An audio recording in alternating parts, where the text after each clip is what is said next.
Nous allons aborder un thème important, celui de la tradition au service de l'évangélisation, à travers un triptyque important, surtout en ce qui concerne ses enjeux. Donc un triptyque qui est découpé en trois parties, initiative, succès, enjeu. J'ai le plaisir, l'avantage, l'honneur de vous présenter et de vous dire que l'abbé Grégoire Sellier, de la fraternité sacerdotale Saint-Pie X, est présent parmi nous. Il est à ma droite, évidemment. Bonjour Monsieur Maxence et bonjour à tous les membres de ces assises. À côté de moi, également à ma droite, un clerc que vous connaissez bien, notamment si vous participez, et j'espère que vous y participez, aux activités de Renaissance catholique, le père Danziec. Bonjour à tous.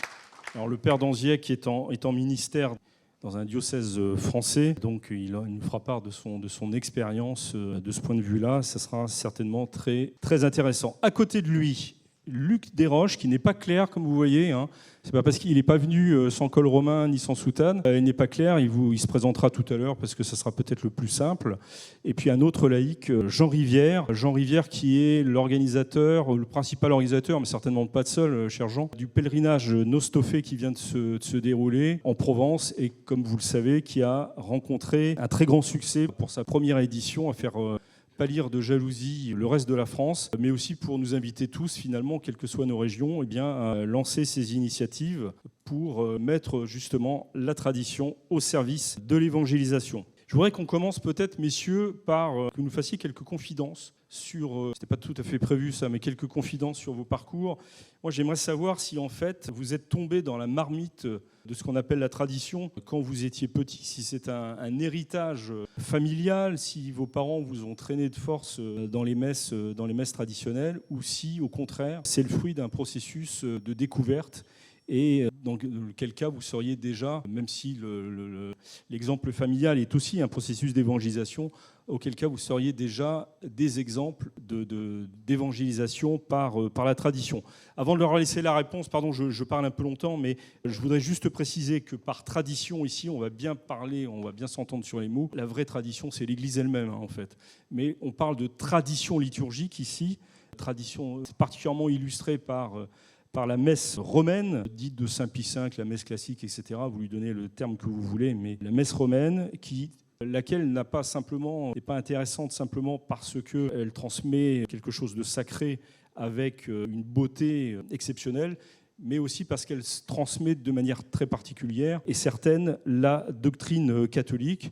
Et de la même manière, quand nous allons parler de tradition et de tradition liturgique, nous allons entendre ici tous les livres liturgiques romains et on va même aller jusqu'au catéchisme traditionnel ou les formes traditionnelles de la piété. Alors, monsieur l'abbé Sellier, est-ce que vous, qui êtes un prêtre avec beaucoup d'expérience déjà, un vieux, donc si vous le dites, je vous laisse la responsabilité de vos propos, est-ce que vous êtes tombé dedans, dans la marmite, étant petit ? Pas du tout. Je suis d'une famille chrétienne, mais j'ai à peu près 500 cousins germains et aucun n'est traditionnaliste. Donc en réalité, vers l'âge de 15 ans, par le biais du scoutisme, on m'a entraîné à faire les exercices de Saint-Ignace en 3 jours. À l'époque, c'était proposé pour les jeunes. Et donc là, j'ai découvert la foi, puisque ce n'était pas vraiment la chose qui m'intéressait à l'époque, et j'ai ressenti une vocation. Mais je n'étais pas du tout traditionnaliste, puisque j'ai fait pendant 2 ans en particulier, donc j'ai participé à l'œuvre des vocations du diocèse de Paris. Et c'est en 1977, attiré par des amis, j'ai pas mal d'amis, etc., de relations, que je suis allé à Saint-Nicolas, pas pour la liturgie, mais plutôt pour la baston. Et donc c'était plus drôle.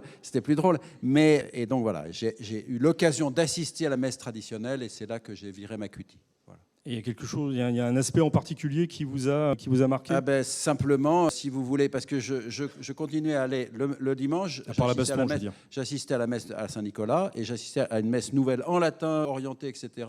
Donc célébrée par M. l'abbé Montarien, qu'un certain nombre d'entre vous ont connu. Et eh bien, c'était une étude comparative et la messe traditionnelle a nettement gagné. Merci. Je continue un peu avec la même question avec Luc Desroches, peut-être. Alors, merci beaucoup. Bonjour à tous. Moi, je ne suis pas du tout non plus tombé dans la marmite quand j'étais petit. Mes parents m'ont traîné de force à la messe, mais ce n'était pas la messe traditionnelle, la liturgie traditionnelle. Et j'ai découvert cette messe-là en 2011, lorsque un mouvement scout à Lyon est venu me voir parce qu'il manquait de chef. Ce mouvement scout, c'était les scouts Saint-Louis, dont la liturgie était effectivement traditionnelle. Ça ne m'a pas plu du tout, parce que personne ne m'a expliqué. Et donc, je ne comprenais rien. Ça m'a beaucoup déplu et j'ai tout de suite arrêté 2 ans après, lorsque j'ai quitté le mouvement. J'étais chef pendant 2 ans, 3 ans. Et puis après, plus rien, jusqu'à ce qu'il se passe 2 événements essentiels en 2020. Le premier, donc, c'était évidemment le Covid. Moi, toute ma vie, on m'a dit, quoi qu'il arrive, quoi qu'il se passe dans ta vie, dans la société, etc., tu vas à la messe le dimanche. On ne négocie pas avec la messe le dimanche.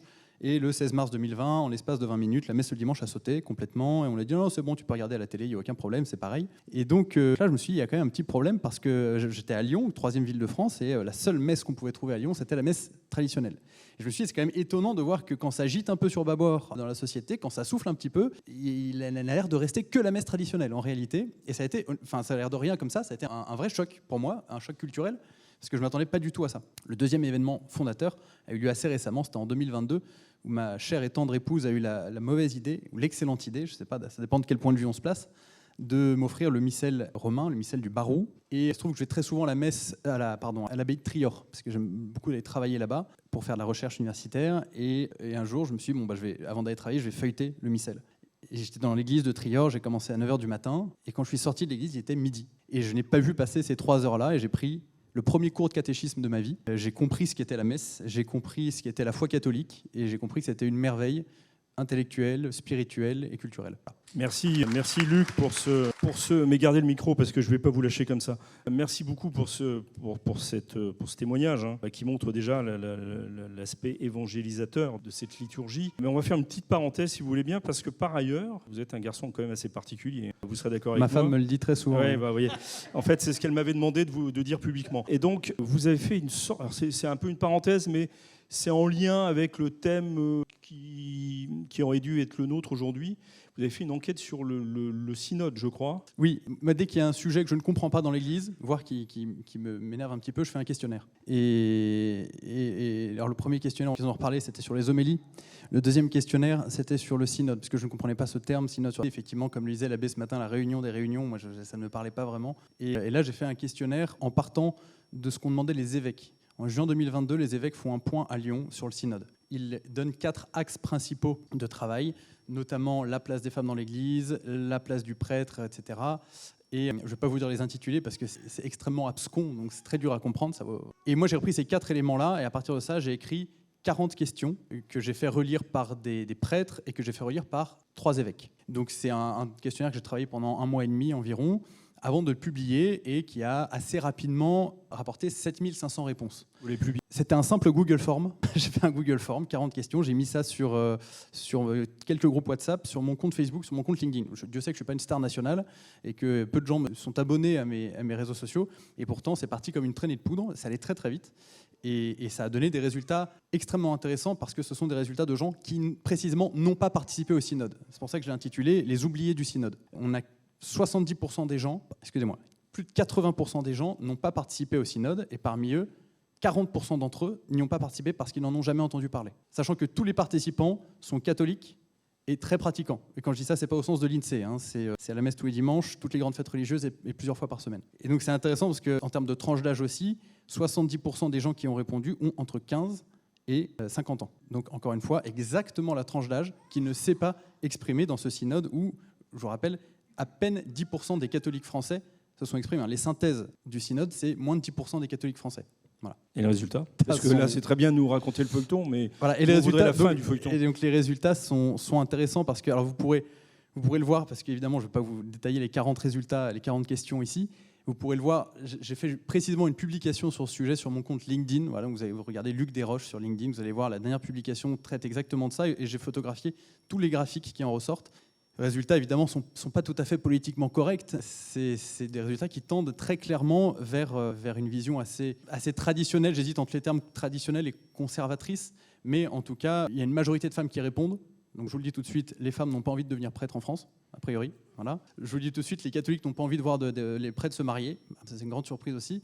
Mais si vous voulez, c'est intéressant parce qu'on voit ce que l'attente des fidèles laïcs, en réalité, n'est pas que progressiste. Et pourquoi est-ce qu'il y a une si faible participation de ces gens-là ?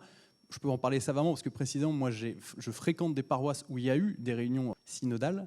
Et pourquoi je ne les ai pas fréquentées ? Précisément par peur de me retrouver cerné dans un environnement idéologique extrêmement homogène Et moi, j'avais pas envie d'être le seul, vous voyez, à avoir la voix divergente. Je savais parfaitement que ça ne servirait à rien parce que je suis dans un diocèse où les synthèses ont été, on va dire, épurées à un niveau intermédiaire, comme on l'a vu ce matin. Voilà, moi, j'ai pas participé à ça. En revanche, je me suis dit, c'est beaucoup plus intéressant de faire cette espèce de questionnaire hors cadre qui permettent à tout le monde de participer. Et à des gens, évidemment, qui peuvent en fait s'exprimer dans le secret de leur clavier d'ordinateur et qui ne vont pas craindre de se faire regarder de travers dans la fracture générationnelle de l'Église. Merci Luc pour cette parenthèse, mais enfin qui est quand même assez illustrative, au moins du climat dans lequel nous vivons, et puis qui est en même temps un petit moment d'espérance, puisque tout n'est pas aussi catastrophique qu'on peut le craindre, puisque les réponses sont, somme toute, si j'ai bien compris, plutôt catholiques que le contraire. Je précise que vous venez du Beaujolais aussi, donc merci d'avoir fait ce trajet.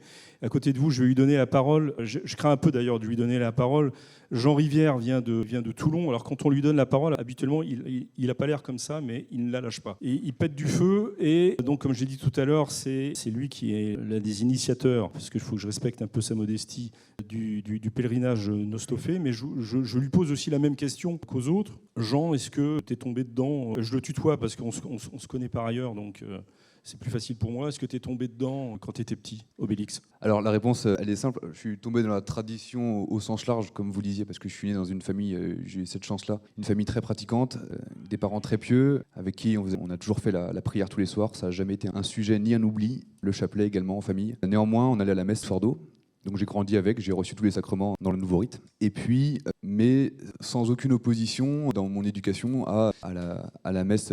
La meilleure preuve étant que quand on allait à la messe, parfois, que nos parents dans la voiture disaient « Vous allez voir les enfants, on va aller à une messe, c'est très très beau.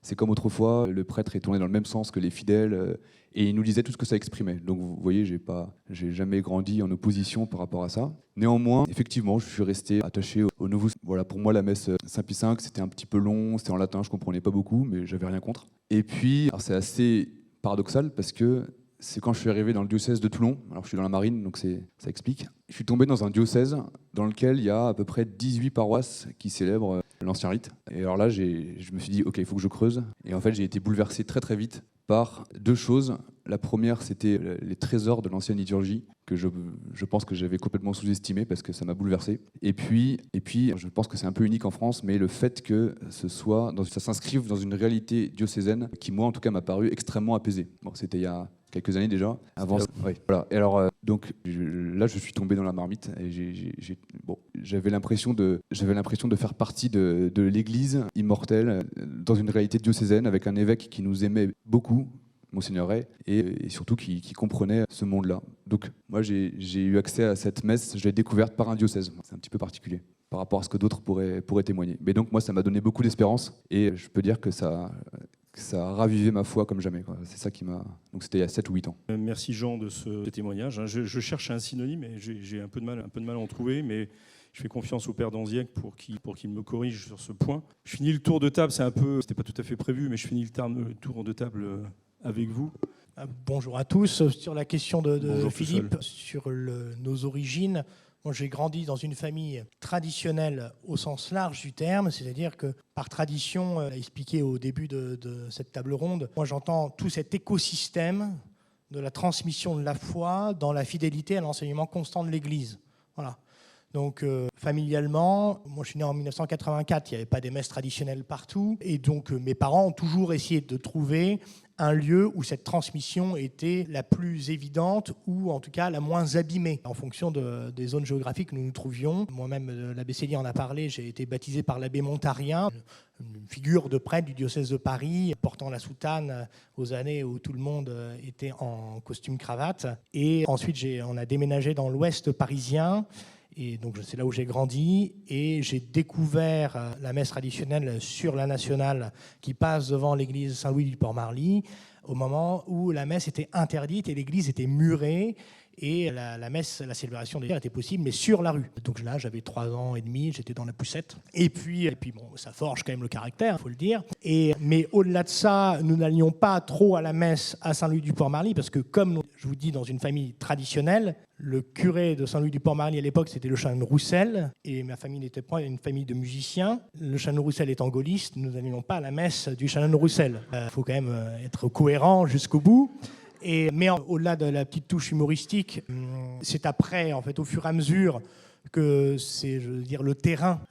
C'est là, il me semble que c'était une expérience que je retrouve chez nombre de fidèles, d'âmes qui se trouvent sur mon chemin de prêtre. Beaucoup de gens, en fait, ils n'ont pas forcément grandi dans la marmite. On en trouve de plus en plus parce que la tradition grossit. Mais regardez, là, vous avez 4 personnes d'âges différents, et pourtant, on n'a pas grandi dans la marmite au sens propre. Mais il me semble, en fait, que si on est attiré par l'enseignement authentique de l'Église, par une hygiène de vie orientée sur le Christ, voilà, sans faire offense à tous mes frères dans la foi qui sont baptisés, qui vont à la messe dans le Novus Ordo, si on est habité par cela, en fait, il me semble évident qu'on finit, un moment ou un autre, par mettre un bout d'orteil dans la tradition. Voilà, c'est tout. Alors après, c'est à 30%, c'est à 70%, c'est à 80%. Moi, j'ai tendance à dire que les meilleurs ambassadeurs de la tradition, c'est ceux qui la découvrent sur le tard et qui viennent voir après des autorités ecclésiastiques pour dire « Ah, j'ai rencontré tel prêtre, tel pèlerinage et tout, ils sont formidables, etc. » Mais en face, ils disent « Tant mieux, etc. » En fait, au fond d'eux, souvent, ils ont des réserves beaucoup plus profondes qu'ils ont du mal à exprimer à ces jeunes lévites ou ces jeunes convertis. Mais donc, voilà pour mon rapport à la tradition. Donc, vous l'avez compris, si j'ai posé ces questions en début de table ronde, c'est pour l'achever tout de suite, puisque vous avez l'équation est tout à fait résolue. L'aspect évangélisateur de la tradition me paraît évidente. On peut donc passer à la buvette. Les choses plus importantes. Non, je plaisante.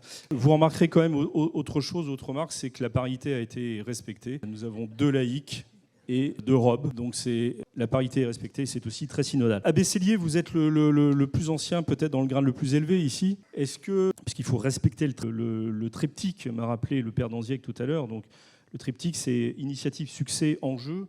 Est-ce que le monde traditionnel, dans sa diversité, a pris des initiatives qui ont porté du fruit en termes d'évangélisation ? Il faut d'abord rappeler les faits historiques. C'est qu'à partir de 1969-70, il y a une tentative massive d'éradication de la liturgie traditionnelle. C'est ça la réalité.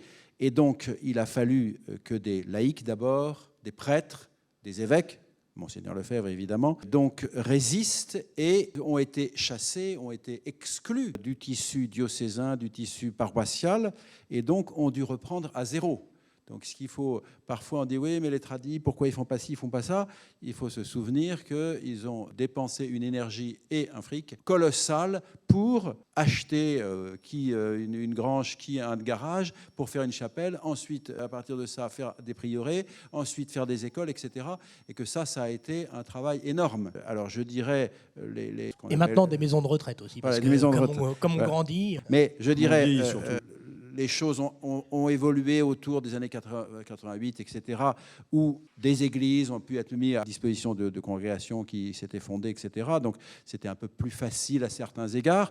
Mais il y a eu tout cet énorme travail dont il ne faut pas sous-estimer l'importance, c'est-à-dire que on ne peut pas faire 50 choses à la fois. Moi, j'ai noté des choses qui se font à travers le monde par les gens de la Fraternité de Saint-Pédis, mais il y en a certainement d'autres qui sont faites par d'autres congrégations.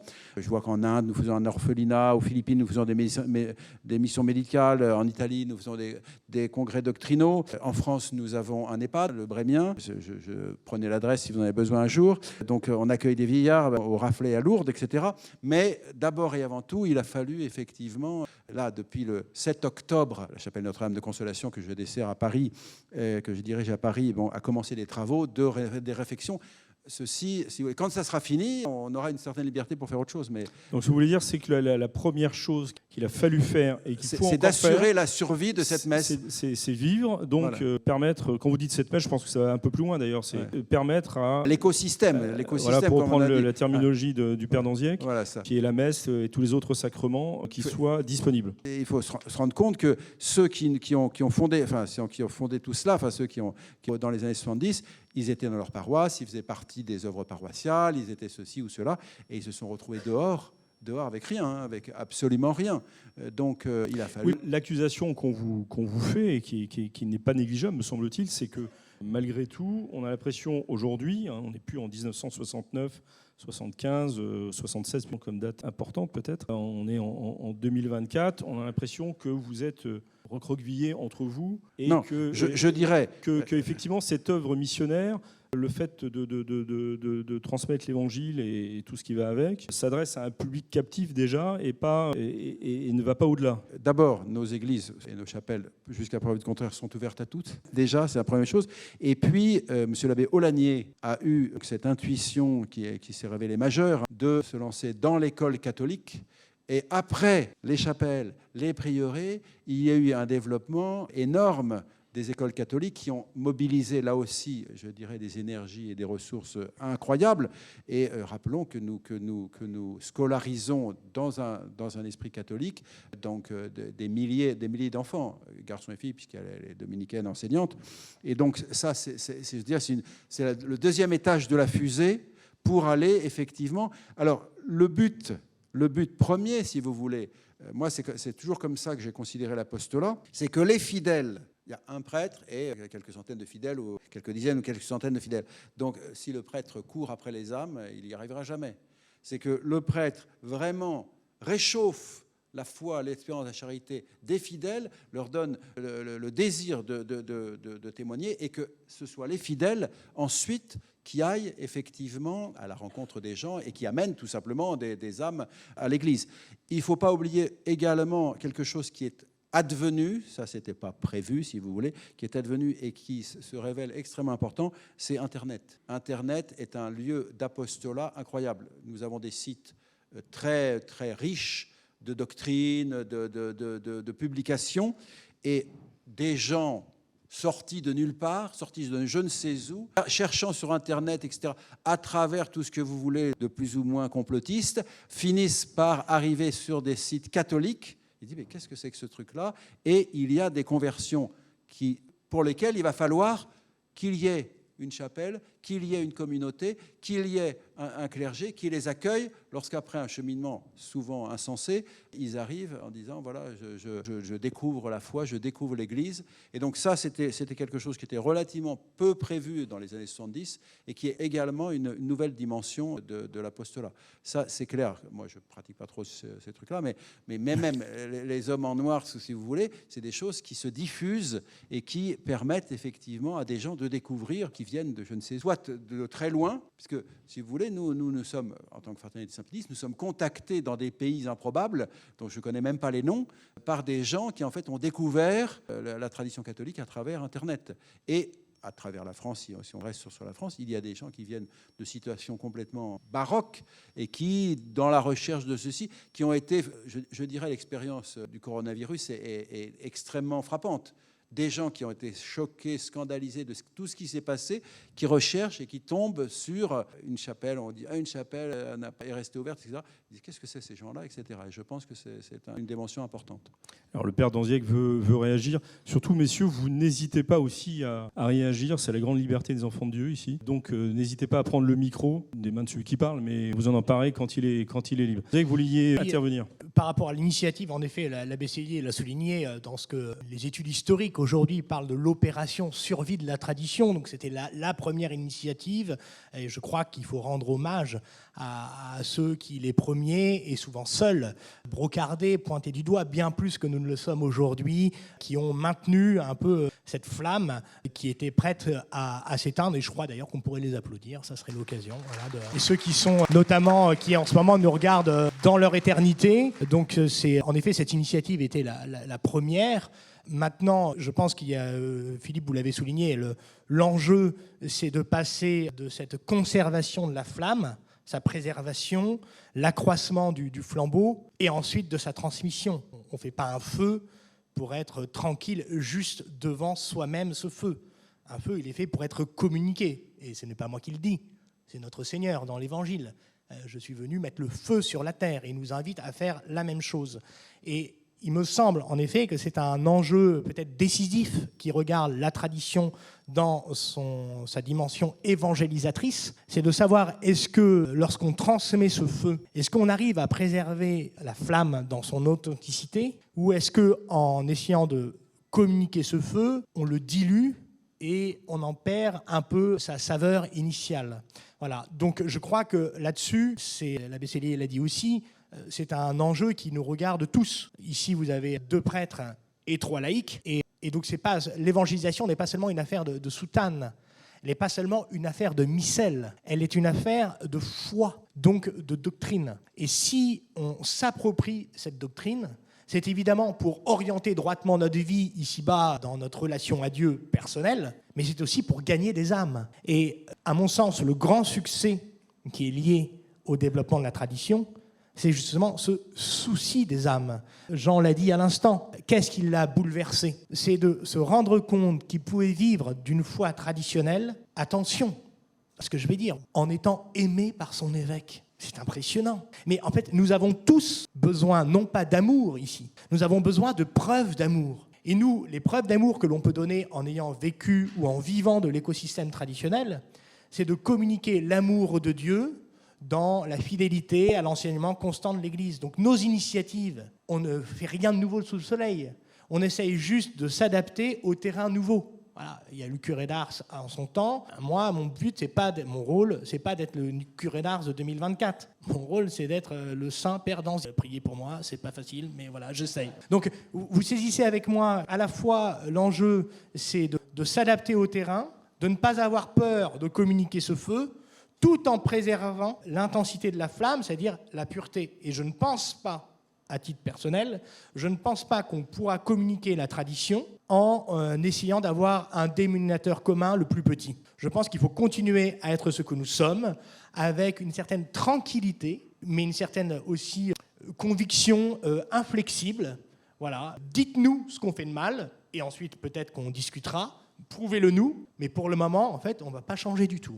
On va continuer à aimer Dieu, à se tourner vers lui et à vivre de cet enseignement constant, parce que force est de constater que ça porte plutôt du fruit. Merci Père Danziac. Je dis merci parce que je suis bien bon, parce que c'est quand même un coup d'État que vous venez de faire. Vous avez insisté avant l'entrée en scène, si je puis dire, pour qu'on traite bien le triptyque. Vous venez de le traiter en quelques minutes. L'initiative succès et enjeu, vous avez utilisé les 3 termes. Je voudrais qu'on reste pour l'instant, sauf si tu veux réagir à ce que vient de dire, mais qu'on reste dans les initiatives, parce que j'aimerais bien entendre Luc Desroches nous parler d'une initiative assez particulière qu'il a montée, non pas tout seul, mais en s'appuyant sur la grande tradition de l'Église. Sauf si Jean, tu as... Juste un tout petit mot pour rebondir sur ce qu'a dit moi je crois profondément, et aussi en tant que laïc, que le but absolu de la vie sur Terre, c'est évidemment la sainteté, et que pour ça, rien de tel que se mettre à l'école des saints. Et en montant ce pèlerinage Nostopée, j'ai eu l'occasion de découvrir qui était réellement Sainte Marie-Madeleine, qui était une sainte que je connaissais évidemment avant, mais que je n'avais peut-être pas approfondi, rencontré de manière plus intime. Et un séminariste m'a dit quelque chose qui m'avait beaucoup marqué, c'est que quand on s'approche de Sainte Marie-Madeleine, à qui il a été énormément pardonné, parce qu'elle avait beaucoup péché, et bien évidemment le diable déteste cette sainte, et donc du coup nous met plein d'obstacles sur la route. Et ces obstacles parfois peuvent venir de milieux un petit peu inattendus, des gens qui voudraient nous mettre des embûches, alors qu'on voudrait justement, on a à cœur uniquement la conversion des âmes, la sainteté, et on se sait soi-même un pécheur en conversion permanente. Et face à ça, le remède que m'a dit ce séminariste, il m'a dit, avec Sainte Marie-Madeleine, toujours conserver, à son école, la bonne humeur, garder le cœur léger en toutes circonstances. Et c'est finalement en appliquant ce principe de rester, comme vous l'avez dit, droit dans ses bottes, avec cette matrice de viser la sainteté, qu'on absorbe tous ces imprévus, qu'on passe de 500 à 1000 à 2000 pèlerins, et qu'on arrive réellement à rester calme quand on voudrait nous empêcher d'avancer, à partir du moment où on est sûr qu'on va dans la bonne direction. Merci Jean. On reviendra évidemment sur le pèlerinage Nostopée dans un instant.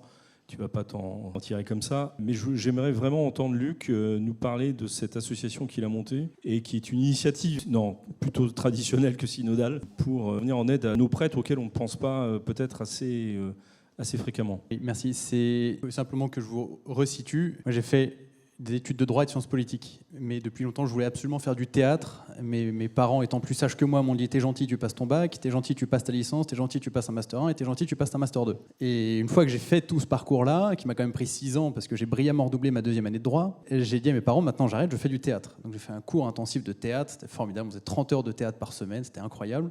Et à partir de là, j'ai découvert le théâtre classique. En fait, j'ai découvert la tradition du théâtre un peu comme j'ai découvert la tradition catholique, si vous voulez. Quand ça m'est tombé dessus, j'ai eu du mal à décrocher. Et donc je me suis dit, il faut que je parle de ça aux gens. Et j'avais pas envie de louer des salles, de faire tout comme ça. Donc je me suis dit, je vais parler de ça aux gens dans la rue. Donc j'ai écrit un spectacle seul en scène sur Molière.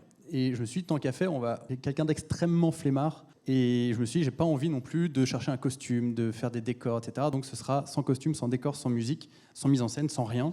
Je serai sur un trottoir tout seul et je parlerai de Molière aux gens. Et donc ça a commencé en 2017. J'ai commencé d'ailleurs, pour dire à quel point je suis flemmard, j'ai commencé par contacter des tas de paroisses dans le Var, puisque j'étais en contact avec Monseigneur Ray, qui m'a marié même. J'ai contacté des mairies pour leur dire, j'ai un super spectacle sur Molière. C'est une bombe, je vais le faire dans la rue, vous allez voir, c'est incroyable, prêtez-moi des chaises. Je n'avais pas écrit une ligne. Mais si je n'avais pas fait ça, en fait, je n'aurais jamais fait mon spectacle. Donc là, j'étais obligé de le faire, je l'ai fait, et à partir de là, il y a des gens qui s'arrêtaient dans la rue, ça durait 1h40.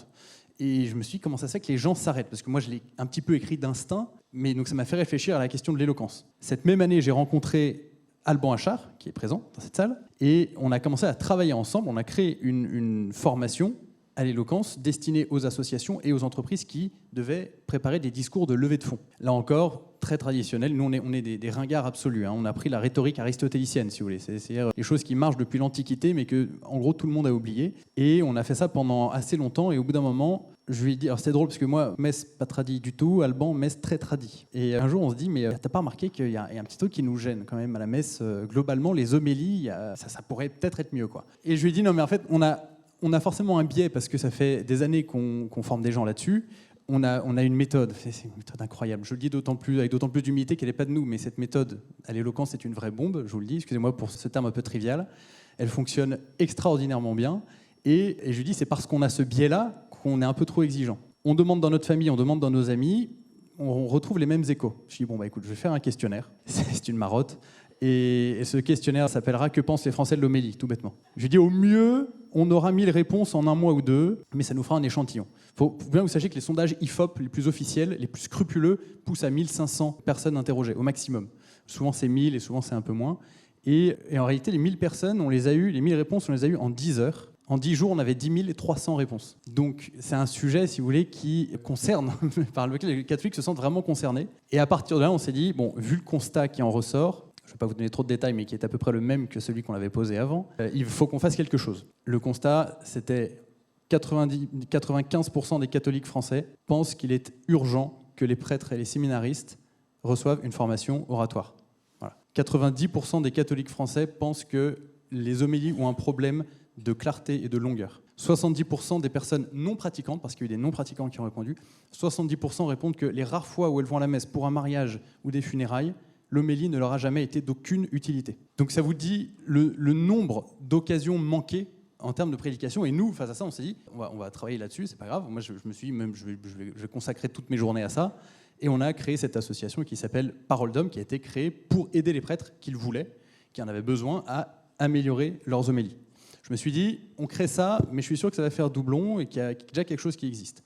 J'ai appelé 17 séminaires en France. Les prêtres en France ne sont pas formés à la prise de parole ni à la prédication catholique. D'accord ? Il y a des cours d'homélétique où on leur explique des choses très importantes en termes de contenu, etc. La formation rhétorique n'existe pas dans les séminaires en France. C'est-à-dire que sur les 17 séminaires que j'ai appelés, il y en a 3 qui m'ont dit faire une petite initiation en année diaconale. Donc on a aujourd'hui, c'est-à-dire qu'il y a 88% des... Alors j'ai appelé les séminaires, que je précise, les séminaires justement qui ne sont pas de la tradition. J'ai appelé les séminaires diocésains. Et c'était intéressant de faire ce constat, ça n'existe plus. Pourtant, l'Église s'est occupée de ce sujet pendant très longtemps, sous un vocable qui s'appelait l'éloquence sacrée. Et alors ça, c'est quelque chose que tout le monde a oublié, et excusez-moi, mais même la frange traditionnelle, la plus traditionnelle de l'Église, l'éloquence sacrée, c'est quelque chose qui a structuré la prédication catholique pendant 1500 ans.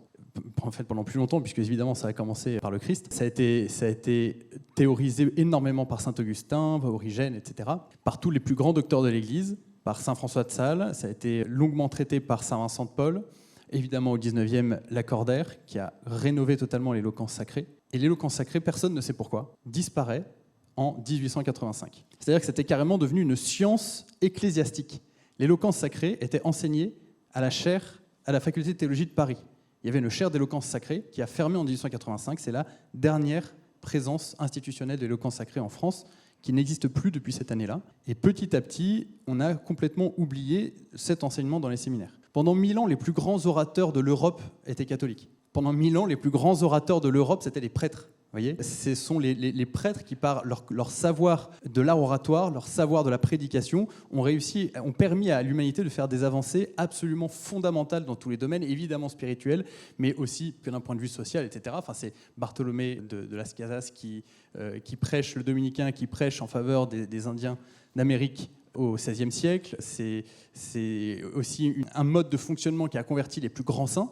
Saint Augustin s'est converti en écoutant Saint Ambroise, en se cachant derrière un pilier de l'église de Milan, la cathédrale de Milan. Il écoutait Saint Ambroise, c'est comme ça qu'il s'est converti. Pauline Jaricot s'est convertie en écoutant l'abbé Wurtz prêcher sur la vanité. Et Sainte Marie-Eugénie de Jésus s'est convertie en 1836 en écoutant Lacordaire prêcher lors des conférences de Notre-Dame. Donc c'est une tradition, pour le coup, multiséculaire qui a été totalement balayée. Alors pourquoi a-t-elle été balayée ? Précisément, c'est mon sujet de thèse que je commence d'ici 2 semaines. Merci beaucoup, Luc. Peut-être un mot sur cette association Parole d'Homme. Là, vous avez dressé l'importance de l'éloquence sacrée, son oubli et l'aide que vous proposez aux prêtres. Mais quand on a échangé tous les deux un peu sur le sujet, parce qu'il fallait un peu coordonner notre thème, la tradition au service de l'évangélisation, vous m'avez quand même fait part de choses qui m'ont profondément étonné. C'est-à-dire que nous laïcs, pardon messieurs, mais nous laïcs, souvent nous disons que nos prêtres ne sont pas toujours dans leur meilleure forme, on va dire, le dimanche quand il s'agit de prêcher. Mais vous, d'après les échos que vous avez pu avoir, certains prêtres souffrent énormément face à l'idée de devoir prêcher tous les dimanches. C'est un exercice effectivement qui ne doit pas être facile. Et donc, très vite, mais concrètement, quelle est l'aide que vous leur apportez, qu'on se fasse une petite idée? Déjà, alors ça fait très synodal ce que je vais dire, mais déjà c'est de l'écoute, parce que ça paraît idiot, mais on ne se rend pas compte, et je suis content en fait qu'il y ait 2 prêtres ici pour en parler, qu'il y ait d'autres prêtres dans la salle. Il y a un abîme d'incompréhension sur la question de l'homélie entre les fidèles laïcs et les prêtres. Extrêmement souvent, on a des fidèles laïcs qui nous disent voilà, moi c'est dans la même paroisse. C'est arrivé dans une paroisse, les laïcs qui nous disent c'est la cata, les homélies, mais en fait moi je vais pas aller taper sur mon pauvre curé. Le pauvre, il s'en prend déjà plein la tête dans la société sur tous les sujets. Dès qu'il y a un truc qui sort, il s'en prend plein la tête. Je ne vais pas en plus lui rajouter le fait que ces homélies, c'est pas terrible. Et à côté de ça, on a le curé qui nous dit écoutez, moi, mes fidèles ne me disent rien sur mes homélies. C'est bien la preuve que tout va bien. Et en fait, il y a une difficulté qui se pose entre les fidèles et les prêtres, parce que les prêtres, la majorité prend cette question extrêmement au sérieux. Je dis la majorité parce que certains nous ont avoué avoir une pile d'homélies comme ça sur leur bureau et depuis 25 ans ressortir les mêmes homélies chaque année. Mais la majorité prend le sujet extrêmement au sérieux, et tellement au sérieux pour certains que c'est un sujet d'angoisse terrible. Mais c'est normal, je vous garantis que vous et moi, fidèles laïcs, on ne ferait pas mieux à leur place. Quand vous râlez sur les homélies, pensez bien au fait qu'ils n'ont pas appris la rhétorique chrétienne, en fait, l'éloquence sacrée, ils ne l'ont pas apprise. Voyez. Et en France aujourd'hui, dans la francophonie, personne d'autre que Parole d'Homme n'explique aux prêtres ce qu'est l'éloquence sacrée. Je ne suis pas en train de me vanter là, je suis en train de m'alarmer. Nous sommes, ces seuls Parole d'Homme avec nos petits bras, à avoir pris ce sujet un peu en question et à tenter de convaincre les évêques que ce sujet est important. Oui, nous tentons de convaincre les évêques que ce sujet est important. J'ai proposé à la conférence des évêques de France le compte-rendu de que pensent les Français de l'homélie. J'ai mis 3 mois à obtenir une réponse qui me disait « c'est gentil, mais on n'est pas intéressé ». Parce qu'ils pensent, il y a beaucoup de prêtres aussi qui me disent « je ne savais pas que l'homélie était importante pour mes fidèles laïcs ». Pour moi, l'homélie, c'est un truc, les laïcs s'en fichent. Et donc je fais mon truc, et puis voilà. Il y a d'autres prêtres qui me disent je ne pensais pas que les laïcs avaient un besoin de concrétude, ce qu'on appelle la concrétude, c'est-à-dire qu'il y a une dimension concrète dans mon homélie qui permette de relier la vie des fidèles à l'écriture. Voilà, excusez-moi, je fais des digressions, donc coupez-moi la parole. Et comment est-ce qu'on les aide concrètement ? On propose évidemment une formation à tous les séminaires. On essaie de convaincre les directeurs de séminaires autant qu'on essaie de convaincre les évêques. Une formation qui peut se déployer. Une formation se déploie d'une journée à 60 heures. Donc il n'y a aucun problème, on s'adapte sans problème. Et pour les prêtres, on a prévu un format qui est assez efficace de 2 jours et demi. D'abord, on a la première journée qui s'appelle Fondamentaux oratoires, où on reprend justement toutes les bases de ce qui marche depuis Aristote. C'est-à-dire comment est-ce qu'on parle à un public, tout bêtement. Ensuite, deuxième journée, Église et prédication, où là on reprend tout ce que l'Église recommande par ses docteurs, même par les conciles et par la parole des papes, de Saint Augustin jusqu'à 2014, où a été publié le Directoire sur l'homélie. Directoire sur l'homélie qui n'ouvre rien de nouveau, il ne fait que reformuler 2000 ans, 1500 ans de tradition sur la question. Et là, on a des prêtres qui prêchent depuis 40 ans, qui nous disent « je n'ai jamais entendu ce que vous dites de ma vie ». Et j'insiste sur le fait que nous n'inventons rien. Ce que nous faisons, c'est de la plus pure tradition. On n'invente rien. Il existe 3 formes de prédication dans l'Église, la prédication de mœurs, la prédication de controverse et la prédication de mœurs, de controverse et Et d'enseignement, merci beaucoup. Cette toute petite chose-là, jusqu'à aujourd'hui, vous voyez, on a formé plus de 100 prédicateurs en un an. Il n'y en a pas un seul qui en avait jamais entendu parler. Pas un. Et c'est assez frappant. Ça, c'est la deuxième journée. Et ensuite, on propose un accompagnement individuel de 4 heures. C'est-à-dire qu'à partir de ce qu'ils ont compris des 2 premières journées, ils travaillent une homélie et on fait un accompagnement individuel pendant 4 heures pour voir comment est-ce que concrètement on peut, sur leur point de fragilité et leur point de force particulier, arriver à améliorer les choses au maximum et à ancrer les bons réflexes. Merci Luc. Je suis obligé de vous interrompre. C'est passionnant, mais il faut que nous poursuivions notre échange et notre discussion. Je voudrais que le père Danziec nous explique si dans un cadre diocésain, de province, il y a une efficience du mode traditionnel de vie catholique ou d'enseignement, de prédication et de vie catholique tout simplement. Alors, je poserai la même question ensuite dans un contexte plus parisien. Il me semble que, je ne sais pas si c'est lié au fait que je sois en province ou si les considérations que je vais vous dire sont liées d'une façon générale, mais il me semble que, pour reprendre l'expression écosystème de la tradition, moi j'aime bien cela parce que cette formule, parce que quand on parle d'écosystème, c'est tout ce qui permet à un vivant de se maintenir en vie.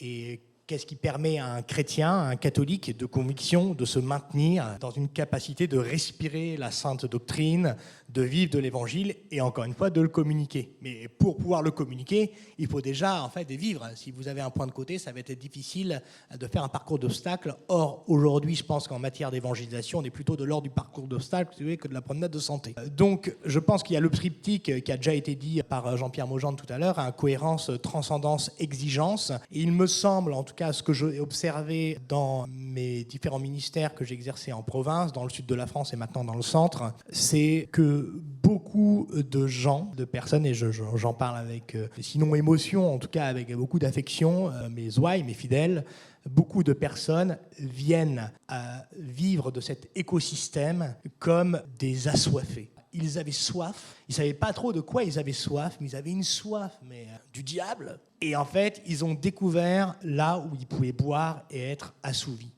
Qu'est-ce que c'est que cet abreuvoir où ils peuvent boire ? Eh bien, c'est un cadre où il y a une proximité entre les fidèles, une vraie proximité, une vraie charité sur le parvis. En tout cas, moi, en tant que prêtre, j'insiste beaucoup là-dessus. J'ai la joie d'aller visiter tous mes fidèles en tant que pasteur. Et chez chacun d'entre eux, je ressors avec le cœur en joie parce qu'ils m'apportent des choses. Et si je ne partirais pas forcément en vacances avec chacun de mes fidèles, voilà, parce que tout le monde n'a pas un chalet à la montagne, que voulez-vous, eh bien, néanmoins, je sais que chacun des fidèles peuvent aussi apporter des choses les uns aux autres. Donc, il y a cette proximité. Voilà, cet échange. Ça peut paraître un peu idiot, mais moi, il y a des gens qui m'ont dit, moi, on vient ici parce qu'il y a d'autres personnes sur le parvis qui nous ont dit, soyez les bienvenus, etc. Cette charité authentique. Je vous le dis, mes chers amis, parce que vous aussi, vous avez votre rôle à jouer dans tout ça. Voilà, excusez-moi, mais vous savez, c'est la fameuse phrase de Nietzsche qui est citée souvent, je me convertirai le jour où les chrétiens auront des têtes de ressuscités, des gueules de ressuscités. Voilà, donc poserons-nous de savoir quelle tête nous avons lorsque nous assistons à la messe. Donc d'abord, il y a cette proximité. Ensuite, je crois que ce qui les attire beaucoup et ce qui a valeur vraiment de structuration pour eux, c'est justement moi je me souviens à Béziers, il y a Eric avec son catogan, son tatouage, il m'avait dit « Ah, mon père, vous savez, nous, on est prêt à faire des kilomètres pour aller à votre sainte messe parce que lorsque vous priez, lorsque vous prêchez, on a l'impression que vous y croyez. » Voilà. Eh bien, ça compte, en fait. Ça peut paraître idiot, si vous voulez, mais n'empêche que ça, il le touche du doigt. Et puis, évidemment, après, il y a quelque chose dont beaucoup d'entre nous sommes en manque. Beaucoup d'entre nous sommes, hélas, appauvris aujourd'hui. C'est la beauté. Je crois que c'est cette beauté qui saisit les simples depuis toujours dans l'Église. Quand je dis les simples, si vous voulez, c'est les âmes qui n'ont pas justement grandi dans la marmite, qui découvrent, les néophytes. Et ils arrivent, ils voient un cadre, ils voient les petits enfants de cœur, parce que moi, il y a une condition pour devenir enfant de cœur, il faut savoir marcher, il faut être propre. Et s'ils savent marcher et qu'ils sont propres, et plus il y en a dans le cœur, plus ça attendrit, et croyez-moi, pour la quête, c'est profitable. Voilà. Et donc cette jeunesse, cette verticalité, l'importance d'une belle chorale, etc. Voilà, toute cette harmonie au sein d'une paroisse Et il me semble, vous voyez, ça a été dit par Luc à l'instant, il a dit sur la prédication, il y a une coupure à un moment, donc une rupture dans une forme de tradition, de transmission par rapport à l'éloquence sacrée. Et je ne doute pas que l'univers traditionnel soit aussi impacté par ce fléchissement dans l'éloquence sacrée. Il me semble quand même qu'il a pour lui cet avantage, c'est qu'on parle quand même du fond. C'est-à-dire ce que Guillaume Cuchet explique, c'est les enjeux des fins dernières, le péché, etc. Donc même si le prédicateur n'est pas très doué en éloquence sacrée, excusez-moi, mais s'il vous parle du défi de la vie éternelle, normalement, personne ici a envie de rôtir, si vous voulez, en enfer. Donc si on vous dit que si vous faites le mal, vous allez en enfer, vous pouvez vous dire que votre curé est un débile profond, néanmoins, ça va vous poser quelques petites questions malgré tout au fond de vous, parce que quand vous regardez dans un miroir, vous dites ouais, que peut-être que vous pourriez mieux faire. Voilà. Et donc voilà, cet ensemble, je crois, la beauté, la verticalité, la charité, la proximité. Moi, je suis très frappé par mes confrères, certains confrères diocésains, de l'inaccessibilité qu'ils manifestent vis-à-vis de leurs ouailles. On trouve leur numéro de téléphone nulle part, ils sont injoignables, il faut passer par 4 personnes et voilà, avant de les atteindre. Et certaines fois, on leur téléphone. Et leur boîte vocale, qu'est-ce que c'est ? C'est merci de ne pas laisser de message vocal, mais plutôt de m'envoyer un SMS. C'est-à-dire que déjà, pour accéder au prêtre, le prêtre lui-même met un entonnoir. Mais il y a des gens, ils ne savent pas écrire des SMS, notamment les personnes âgées pour qui ça peut être plus redoutable comme exercice. Puis il y a des gens qui n'ont pas envie d'écrire des SMS parce que ce sont des billes en orthographe. Ils n'ont pas envie de manifester leur fragilité de syntaxe, etc. Ce qui se comprend. En fait, moi, si les gens veulent me parler pour atteindre le Christ et qu'ils parlent le langage des signes, eh ben c'est à moi d'apprendre le langage des signes. C'est comme ça que ça se passe. Et donc, je crois que dans l'écosystème de la tradition, cette proximité du prêtre est très avantageuse. Je termine juste en disant que certaines fois, à l'inverse, d'autres autorités ecclésiastiques nous disent « Oui, mais vous comprenez, vous êtes prêtre et vous avez juste 100 personnes à votre messe », ce qui n'est déjà pas forcément vrai. Et moi, mes prêtres dans le diocèse, ils ont 10 000 habitants sur leur paroisse. Oui, certes, mais souvent déjà, ils ont moins de 100 prêtres, moins de 100 fidèles à leur messe. Et donc, en fait, le sujet, c'est pas le nombre de personnes qu'on a dans votre nef, c'est la relation que le prêtre institue avec ses fidèles. Et si, véritablement, avec ses propres fidèles, on a le souci du soin des âmes, cura animarum, c'est ce qui a donné curé, le soin des âmes. Moi, mon grand tourment de prêtre, c'est de savoir, avant même, j'allais dire, de sauver mon âme. C'est je sais que quand j'arriverai devant le pont Saint-Pierre, la question qui me sera posée, c'est qu'as-tu fait de ton temps pour me donner les âmes qui t'étaient confiées ? De nouveau, des prières, voilà. Merci mon père. Abbé Sellier, comme le temps passe et passe vite, une expérience parisienne peut-être de ce qu'apporte l'écosystème, et je vais me mettre à parler comme ça aussi, donc, l'écosystème traditionnel. Voilà, moi je fais ce que j'appellerais de l'apostolat prospectif, puisque je dirige depuis 17 ans la lettre à nos frères prêtres, donc envoyée aux prêtres diocésains français. Donc de lettre à nos frères venant de la fraternité Saint-Pilice, envoyée à tous les prêtres diocésains. Je participe à une excellente émission qui s'appelle Le Club des Enfants Noirs et j'écris pas mal. Donc effectivement, je suis, si vous voulez, dans un apostolat extérieur à la paroisse. Mais si on regarde la paroisse et telle que moi je la conçois, et il me semble que c'est dans les circonstances actuelles, c'est des choses qu'il faut faire. Pour moi, il faut que les gens qui arriveront là, ici, que ce soit des fidèles réguliers. À Paris, il y a beaucoup de passages, il y a des gens en transit, il y a des gens qui visitent, il y a des touristes, etc. Ou bien que ce soit des âmes qui dérivent et qui sont attirées ici par le Saint-Esprit, peu importe.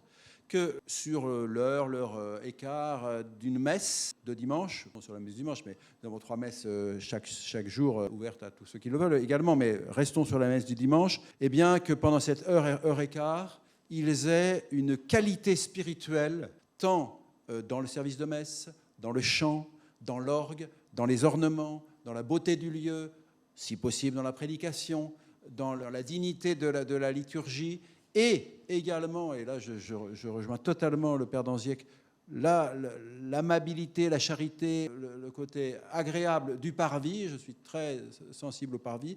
Je demande aux prêtres qui sont mes collaborateurs d'être à toutes les sorties de messe et de saluer les gens et de parler un petit peu avec eux. C'est pas toujours drôle, parce que parfois il fait froid, etc. Mais peu importe. Et effectivement, le parvis est animé et les gens se rencontrent, et ce qui est une chose importante, notamment à Paris, où on est complètement...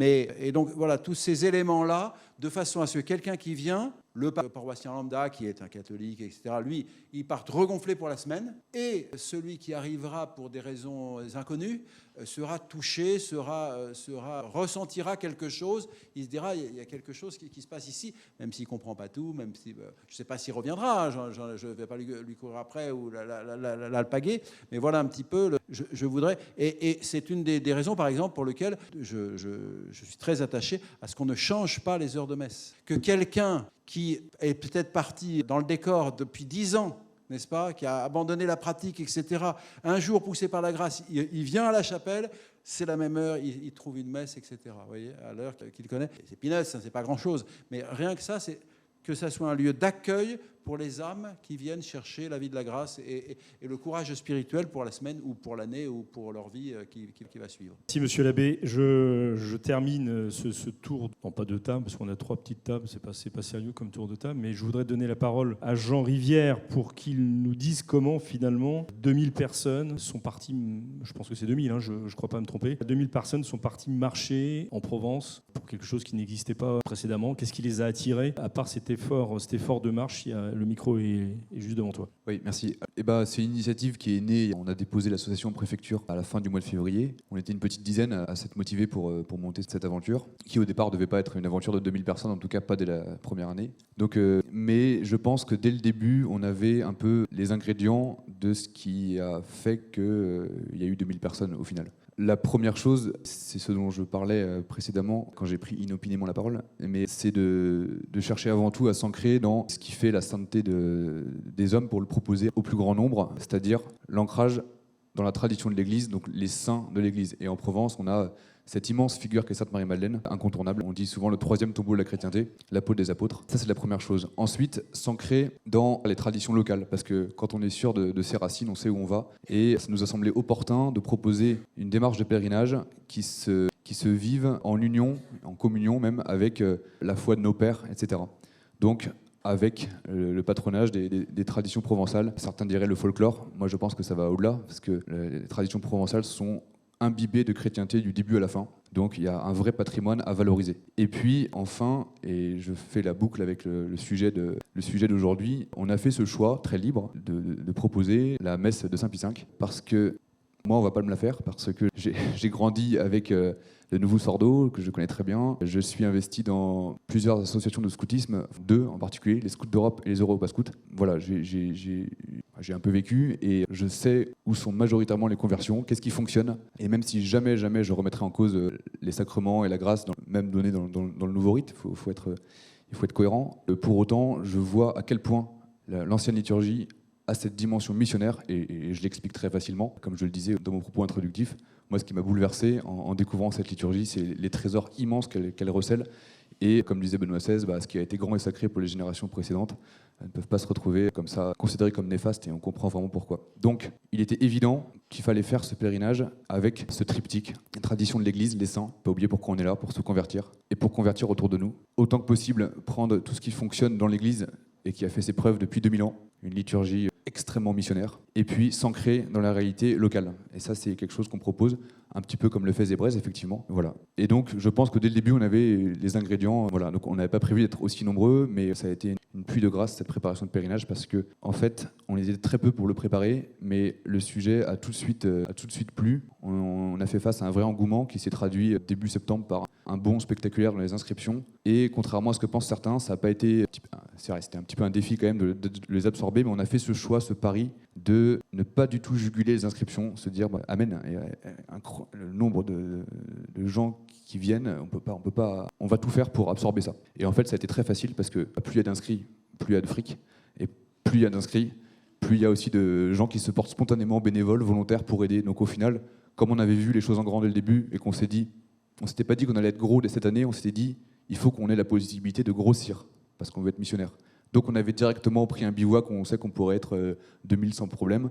On avait directement contacté la préfecture, le président de département. Il y en a qui sont francs-maçons, il y en a qui sont anticléricaux, il y en a qui sont athées, les maires, etc. Ils nous ont tous aidés à fond parce qu'ils ont tous été bouleversés par cette démarche de beaucoup de jeunes qui voulaient raviver à la fois les traditions provençales et la foi. Et ça, on n'a pas eu peur de le dire, parce que la foi, on leur a expliqué, ça fait partie de nos traditions de provençaux. Donc ça a fonctionné, et là-dessus, on n'a pas eu de soucis particuliers. Voilà.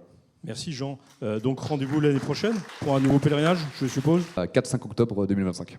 Voilà, donc vous l'avez en direct par le principal organisateur. Pour finir, messieurs les abbés, pères, quels sont, en 2 mots, parce qu'il faut vraiment terminer à l'heure, il nous reste 5 minutes, quels sont les enjeux principaux qui se posent au monde traditionnel aujourd'hui pour poursuivre cet élan d'évangélisation? Abbé Sellier, vous prenez le micro, donc je vous donne la parole. Je pense qu'il y a de la défense et de l'attaque. Donc la défense, c'est effectivement, je pense que ce n'est pas un grand secret, qu'il y a actuellement une offensive contre la liturgie traditionnelle venant d'ACO, on va dire ça à pudeur. Et donc là, il faut positivement résister, comme le firent nos pères dans les années 70. C'est évidemment dans des circonstances très différentes, parce qu'il y a beaucoup de choses qui sont bien établies et qui n'ont pas l'intention de disparaître. Mais en tout cas, il faut résister fortement et manifester que, quoi qu'il arrive, cette liturgie restera. Et puis ensuite, il faut travailler effectivement à la diffuser, la faire grandir. Et là, je voudrais noter que dans les œuvres traditionnelles, une des choses qui est quand même assez fondamentale, ce sont ces séminaires, les divers séminaires qui sont en train de former le clergé traditionnel de demain qui va pouvoir se multiplier. Effectivement, moi je vois maintenant en France à la fraternité, on est près de 200 prêtres. Quand j'ai commencé en 1986, on n'était certainement pas autant. On était plutôt, je dirais, une centaine de prêtres dans la fraternité. Donc il faut bien avoir cet enjeu qu'effectivement, par les séminaires, eh bien, est en train de se former un clergé qui va démultiplier la capacité de proposer cette messe à travers le monde. Attends-y avec 2 minutes. 2 mots, lucidité et espérance. Lucidité, c'est difficile d'être lucide sur soi-même, déjà, et certaines fois sur la cause qui nous habite. Lucidité parce qu'en effet, certains fidèles, et on s'en réjouit pour eux, n'ont pas du tout de changement dans leur vie spirituelle, sacramentelle depuis traditionniste custodaire. Ce n'est pas le cas de tous les fidèles. Donc il y a des attaques, certaines fois des coercitions, des difficultés qui s'opèrent, et donc il faut avoir une vue d'ensemble. Et autrement dit, cette vue d'ensemble nous fait dire qu'on ne vit pas dans un monde de bisounours. Voilà, je crois que c'est très important de le réaliser. Et en même temps, l'espérance, parce que, somme toute, l'Église en a vu d'autres. Le Seigneur ne nous a pas menti. Comme ils m'ont persécuté, ils vous persécuteront. Je pense qu'il ne faut pas non plus absolument faire des caisses. Il ne faut pas faire nos pleureuses, en fait. Il faut être, c'est-à-dire, voilà, ce que j'ai dit tout à l'heure, une sorte de conviction sereine, de foi invincible, et en même temps de dynamique très conquérante, parce que nous avons, avec le Christ, la certitude que tout concourt au bien de ceux qui aiment Dieu. Et moi, je dis souvent, en fait, je ne prétends pas du tout être plus catholique que mon prochain, pas du tout. J'ai plutôt conscience, quand je fais mon examen de conscience, de me dire que je suis un pauvre pécheur, vraiment. 3e intention de prière.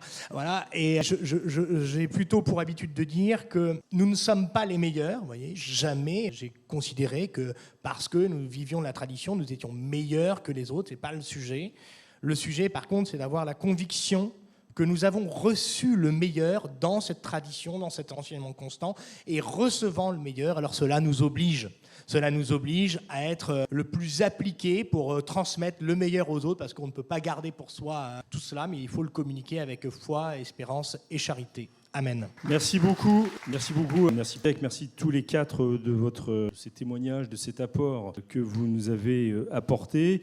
Nous allons repartir gonflés pour cette évangélisation auquel vous nous appelez à l'aide de cet outil merveilleux, si je puis dire, entre guillemets, pour outil, qui est tout l'appareil traditionnel. Je voudrais surtout remercier, pardon au clergé, mais je voudrais surtout remercier Jean Rivière qui vient quand même de Toulon pour nous apporter c'est quand même pas la périphérie de Paris. Un grand merci donc à lui d'être venu pour nous parler très rapidement, trop rapidement forcément, mais n'hésitez pas à lui poser des questions dans les couloirs sur le pèlerinage Nostophet, ne serait-ce que pour faire la même chose par chez vous. Il y a une petite expérience maintenant. Merci aussi à Luc Desroches de sa passion pour la prédication catholique. Et vous l'imaginez bien, une association comme la sienne qui s'adresse à des prêtres a besoin de subsides, a besoin de dons pour fonctionner, parce que faire payer des prêtres pour qu'ils apprennent à parler, c'est tout à fait normal, d'une part, et c'est pas très facile non plus. Donc là aussi, n'hésitez pas à aller sur le site Parole d'Homme ou aller le voir tout à l'heure si vous pensez que cette, j'ai pas d'intérêt dans l'affaire, si cette œuvre est utile. Merci à l'abbé Sellier, merci. Alors, j'ai tellement l'habitude de les voir que je passe un peu vite. C'est sur ces mots qu'il faut conclure. En tous les cas, je pense qu'il faut que nous ayons quand même une conviction en tête qui va dans le sens de la sérénité. Ce qui pose problème, ce n'est pas la messe traditionnelle. S'il y a un problème qui se pose, c'est la liturgie nouvelle. Mais la messe traditionnelle, elle a traversé les ans, elle a prouvé son efficacité, elle est belle en elle-même et riche doctrinalement.